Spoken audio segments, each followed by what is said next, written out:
जो भी टाटा पावर में इन्वेस्टेड है, so please remain invested in it, क्योंकि यहाँ पे एक अच्छा खासा जो है मेजर शार्क पैटर्न बना है जो कि ड्राइव करके लेके जा रहा है इसको।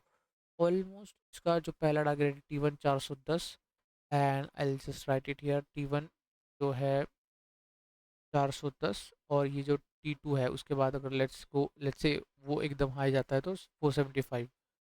तो ये जो है इसका T2 है टारगेट। तो ये जो है आपको आने वाले समय में दिख सकता है, तो प्लीज़ होल्ड करके रखिए, डोंट सेल इन पैनिक और एनी अदर काइंड ऑफ, की कोई बोल रहा है तो सेल कर दिया, ऐसा नहीं करना है। होल्ड करके रखो, जिसने बाय करके रखा है, और जिसको बाय करना है वो कर सकता है अभी बाय, अपने ही मतलब जोन में अच्छे खासे है, घूम रहा है ये। And right now it's a good point, ठीक है, यहाँ पे आप बाय कर सकते हो, राइट। कुछ दिनों में आपको ये अच्छा खासा गैप अप और आने अपॉर्चुनिटी देगा ये, अपॉर्चुनिटी दे अभी रहा है वैसे तो, बट आपको देखना है बाय कब करना है।